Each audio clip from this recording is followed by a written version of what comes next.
welcome to our 10th episode. Can you believe it? We're so excited to have you with us today. So we're diving into something absolutely fascinating: urban exploration. We're talking abandoned buildings, hidden subway tunnels, those secret rooftops that let you see the city like never before. It's all so thrilling, right? I've always been captivated by the idea of discovering what's hidden right under our noses, like how much of our cities we don't actually see. There's just something magical about peeling back those layers of history and seeing the true soul of a place. But, it's not all sunshine and rainbows. There are risks involved too, which makes it this intriguing blend of adventure and caution. Rowan, I have to ask, what's the most interesting or unexpected thing you've come across when you've done a bit of urban exploration yourself? Oh man, Mia, there's so much to say. One of the most unforgettable experiences for me was when I explored an abandoned mental asylum on the outskirts of a small town. Your typical dilapidated, eerie building, crumbling walls, creaky floors, the works. But the thing that really got me was the time I saw what I can only describe as a ghostly figure. I was with a couple of friends, and we all saw it.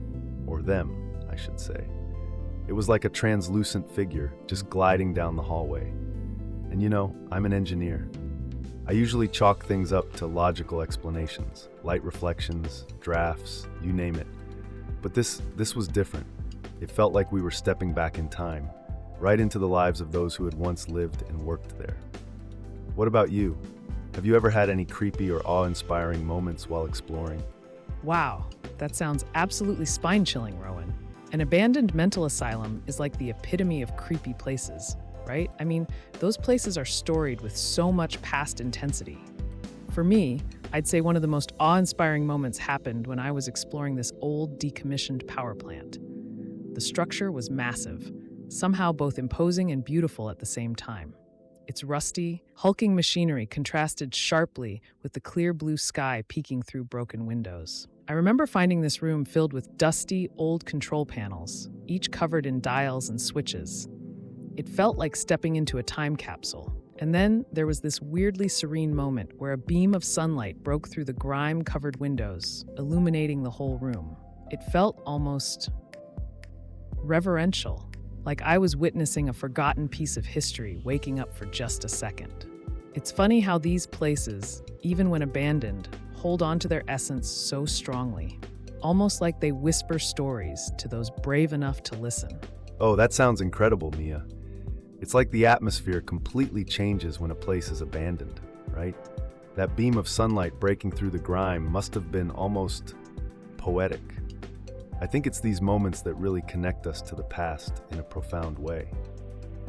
Another experience that really stands out for me involved an old subway tunnel underneath a major city.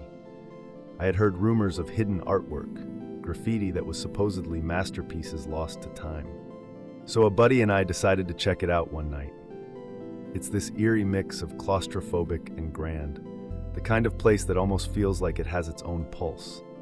After walking for what felt like hours, we stumbled upon this massive mural of an alien landscape.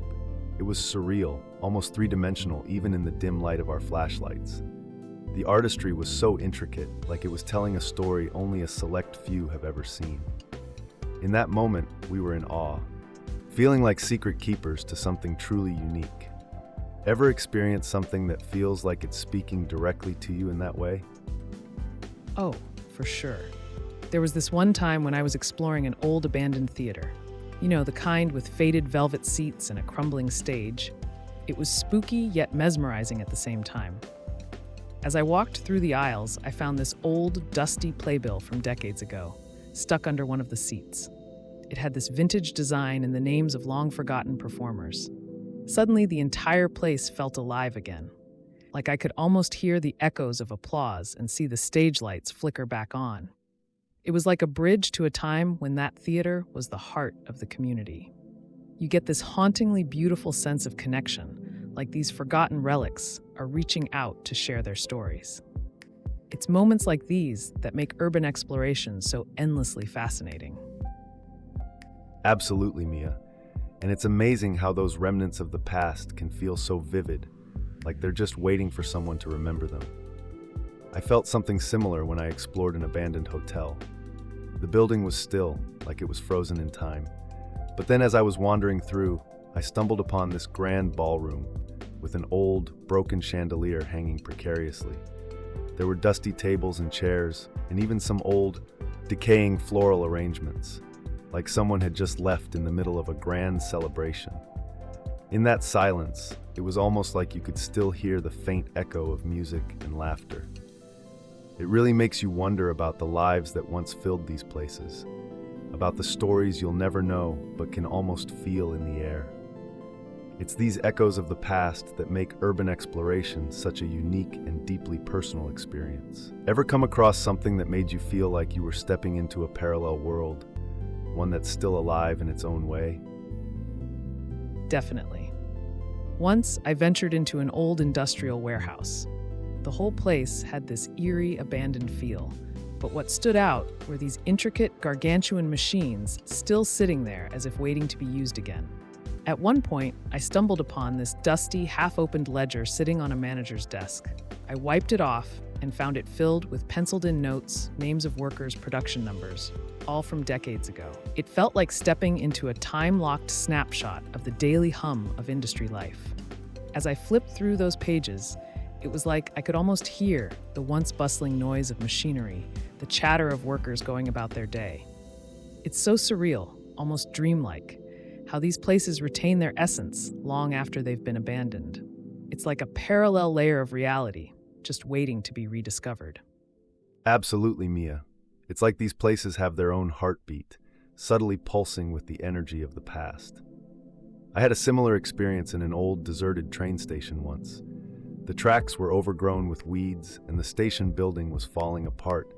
But as soon as I stepped onto the platform, it was like I could almost hear the hustle and bustle of commuters from a bygone era. There was an old ticket booth with the glass still intact, and inside, I found a stack of unused tickets. It's strange, isn't it? How something so mundane can suddenly feel like the most precious relic. Holding those tickets, I felt connected to all the journeys that were taken and all the stories that began from that very spot. It's fascinating how these places, abandoned and forgotten, still seem to hold on to the essence of what they once were. It's almost as if they're keeping these stories alive, just waiting for someone curious enough to uncover them. Have you ever felt that intense rush, like you're piecing together a fragmented story from the past? Absolutely, Rowan. I remember this one time I explored an old library that had long been shut down. The place was a labyrinth of dusty bookshelves, some still filled with volumes that seemed to be waiting for anyone to pick them up and read their stories. I came across a small reading nook with an old threadbare armchair and a little side table. On the table, there was this opened book, yellowed pages with dog-eared corners, almost as if someone had just left in the middle of a chapter. As I glanced over the text, I felt this sudden connection to the person who last sat there, engrossed in that very story. It was like stepping into another world, piecing together fragments of a life that once resonated within those walls. It's moments like these that make urban exploration feel almost sacred. You're not just walking through abandoned spaces. You're diving into forgotten stories and resurrecting memories, even if just for a brief moment. Wow, what an incredible journey we've taken today, exploring stories hidden in the crevices of time, finding beauty in decay, and feeling the echoes of lives past. Urban exploration truly uncovers a side of our world that we often overlook. As we wrap up, I want to leave you all with a thought. What stories might be hidden in the abandoned or forgotten places around you, just waiting for someone to listen? Until next time, stay curious and keep exploring. Thanks for joining us.